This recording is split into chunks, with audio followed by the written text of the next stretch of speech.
Bueno, hoy es un día especial, el 23 de septiembre, por lo menos para esta comunidad psicoanalítica a la cual pertenezco, porque nada menos que Sigmund Freud, el genio de Sigmund Freud, murió un 23 de septiembre del año 1939 con 83 años. ¿Sí? Sí.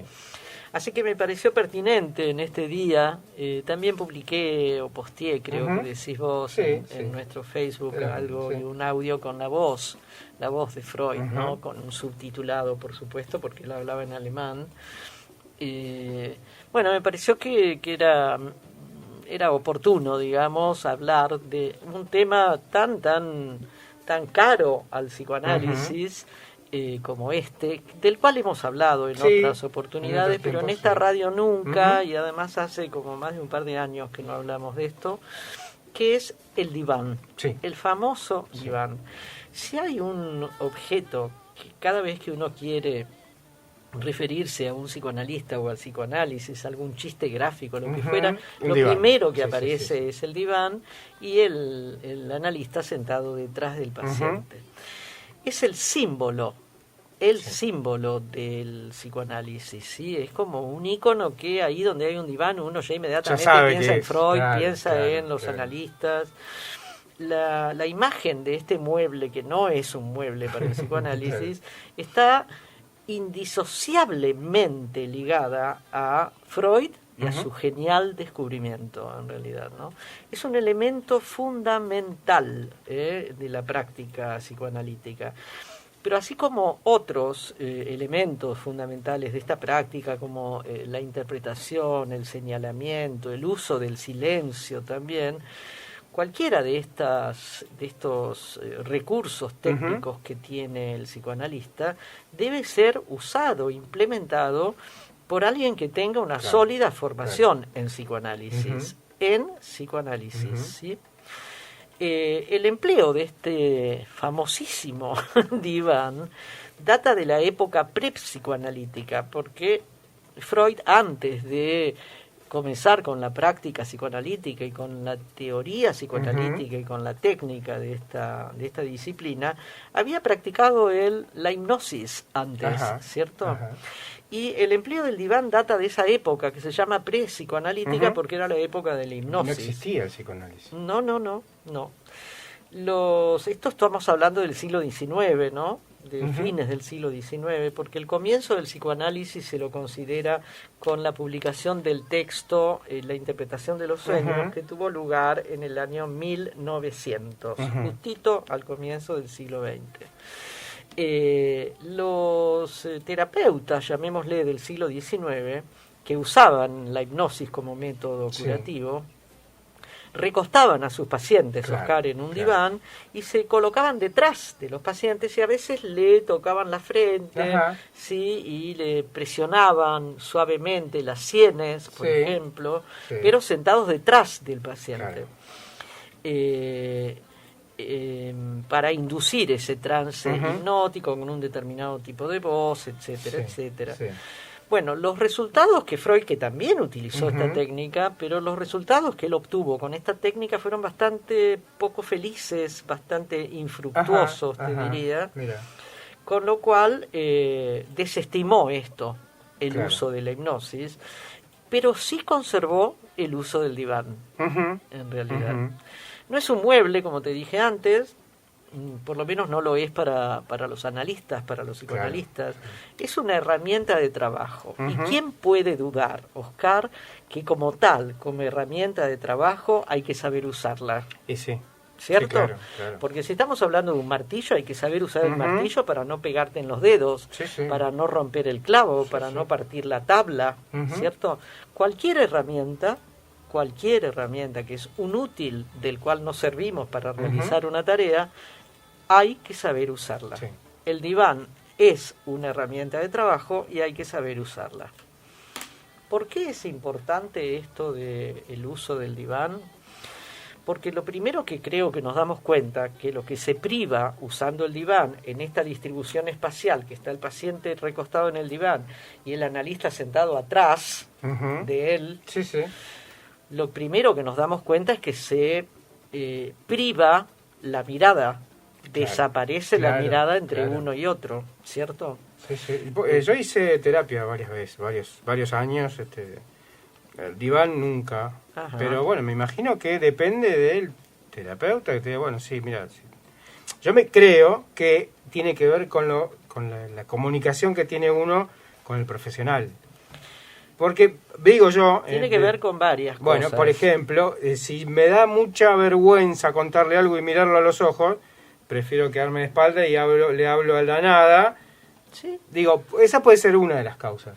Con respecto a las terapias así cara a cara, Oscar, no sé en tu caso personal, pero habitualmente puede llegar a suceder esto, que uno, sin proponérselo, le quita la mirada al terapeuta y mira para otro lado, por más que lo tenga delante. Sí, claro. Lo que sí sucede es que la mirada se quita, o por lo menos se la desvía.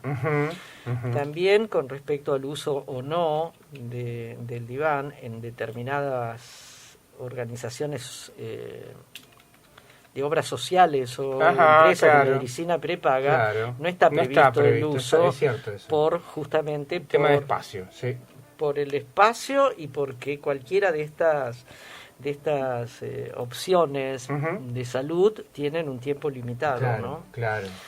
Bueno, lo cierto es que rápidamente nos damos cuenta que lo que se priva es la mirada, ¿cierto? Sí.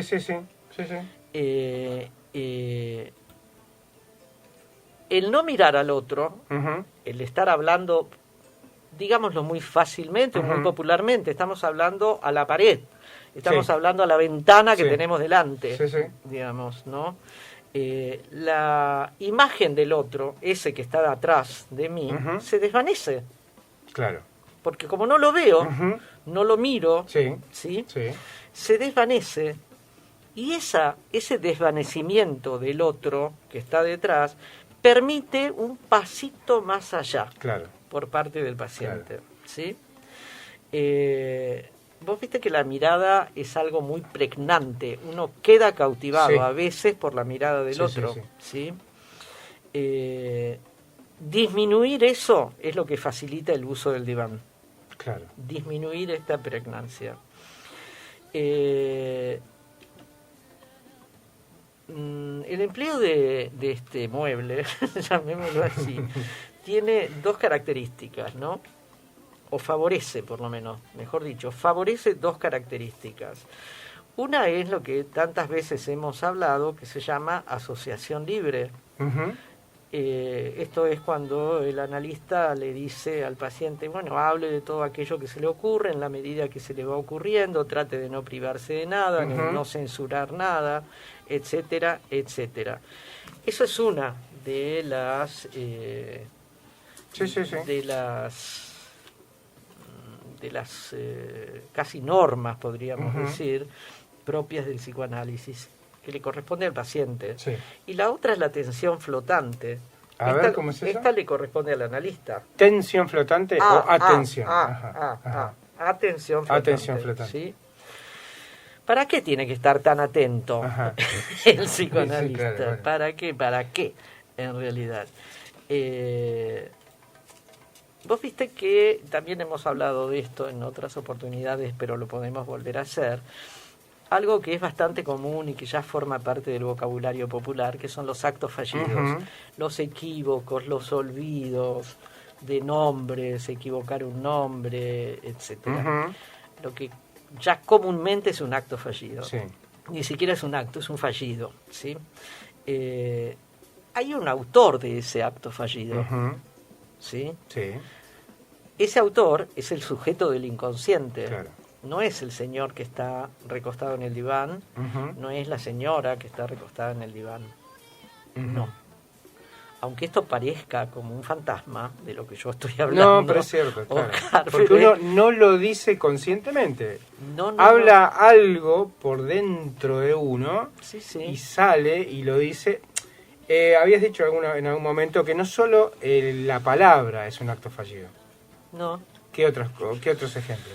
Bueno, hay un texto. Porque eso me parece interesante. Hay un texto muy lindo de Freud que se llama Psicopatología de la vida cotidiana. Ahí están los chistes, están los actos fallidos, los equívocos, el decir una cosa por otra, el no recordar lo que estoy diciendo, por ejemplo, o de lo que estaba hablando, y entonces empiezo con un otro tema. Claro. El tema anterior quedó ahí. Se borró. Todos estos son tropiezos, ¿no? Tropiezos que tiene esta cadena de palabras que es con la cual hablamos. Sí. Todo el tiempo estamos hablando, es un sinfín de cadena, o una cadena sin fin, para decirlo más correctamente, de palabras. Esa cadena cada tanto tiene tropiezos. Esos tropiezos que tiene es que el que está hablando, el que está en el diván, digamos, no sabe lo que dijo. No, claro. No sabe lo que dijo. No, es que uno no se percata cuando pasa algo así, porque es inconsciente, no se da cuenta. Claro, con lo cual, ¿quién es el agente de eso que fue dicho? No es el que está en el diván, no es el señor Juan que se sentó se recostó en el diván. Es, por lo menos nos permite suponer, la existencia de un sujeto del inconsciente, que es el que, a través de esos tropiezos, aparece. ¿Sí? Claro. Quiere decir entonces que uno no sabe lo que está diciendo, no sabe qué está diciendo, tampoco, ¿sí? Esto nos pasa cotidianamente, claro. Oscar. No, digo esto por más que parezca una cosa loca lo que estoy diciendo. Es cierto, porque uno no se da cuenta, pero dice cosas inconscientes ¿qué quise decir? Porque uno cuando tiene un tiempito de terapia dice, bueno, se me escapó esta palabra. Sí. Es más, cuando uno va a terapia y tiene obviamente tiene confianza con el terapeuta, che, te iba a decir justo esta palabra. ¿Por qué? ¿Por qué te parece? Y ahí uno empieza a hilar. Y eso es la asociación libre. Eso es la asociación libre, exactamente. Ahora, tal como decías antes, Oscar, el diván, como recurso terapéutico, como herramienta, vuelvo a decirlo, puede estar o no en una cura psicoanalítica. Puede utilizarse o no. El por qué se utilice o no es por distintos motivos. Antes señalamos algunos, pero también tiene que ver la peculiaridad de cada paciente. Sí, me imagino, y la problemática de ese paciente, ¿no? Con el uso de este recurso terapéutico, el paciente está mucho menos pendiente de la opinión del analista. Claro. No solamente está menos pendiente de la opinión. Una mirada o un gesto para un paciente es una afirmación, una negación, o no le estoy contando que me estoy sufriendo y mira para otro lado, y no me pone cara de nada. No. ¿Cómo no se va a poner mal por lo que me... Justamente. Claro. Hay gente que ve eso también. Se evita esto. Yo estoy sufriendo, ¿no? Y resulta que no... El mismo Freud decía que también, entre otros motivos, además de todo esto que estoy diciéndote, él decidió seguir con el uso del diván porque no soportaba 8 horas seguidas la mirada de 8 pacientes sobre su cara, ¿no? Y le doy la razón al viejo Freud. Son muchas horas, claro. Con lo cual, si uno se desprende de la mirada del otro, te desprendes también de los gestos, de cualquier mínima actitud que haya a través o que se pueda hacer a través de la cara. Sí, uno sin querer, me imagino como terapeuta es una persona y en algún momento, y si le agarra sueño, quiere bostezar y no significa nada. No significa que no me está prestando atención. Pero para la otra persona, por ahí sí, es todo un tema. Bueno, y algo que con esto terminamos, Oscar, algo que siempre señalo y señalamos y recordamos para todos ustedes que están del otro lado escuchándonos, que dirigir una cura, que es el trabajo de un analista, dirige ese tratamiento.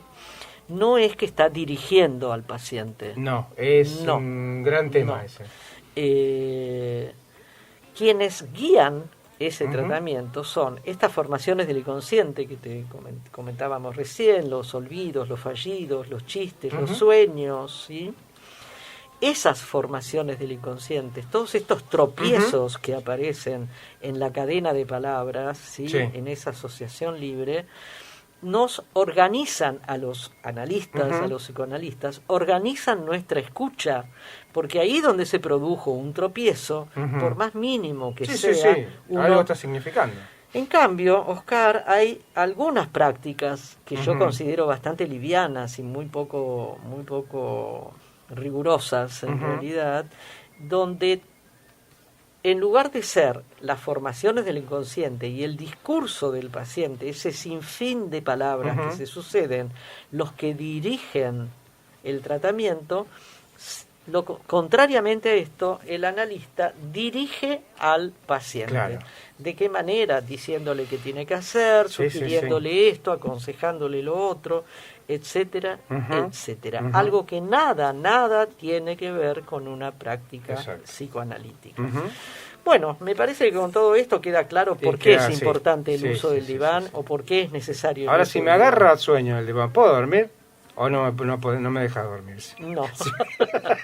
Bueno, claro, almohada no hay ni frazada tampoco. Ah, qué macabro. ¿Y si me llevo la frazadita y una almohadita bueno, tampoco? Vos sabés que Freud les daba una mantita para cubrirse. Sí, porque le da frío, bueno, claro. Pero Freud era Freud y fue el que inventó todo. No puede ser, bueno, te viene nada. Bueno, listo, hasta acá llegamos. A man walks down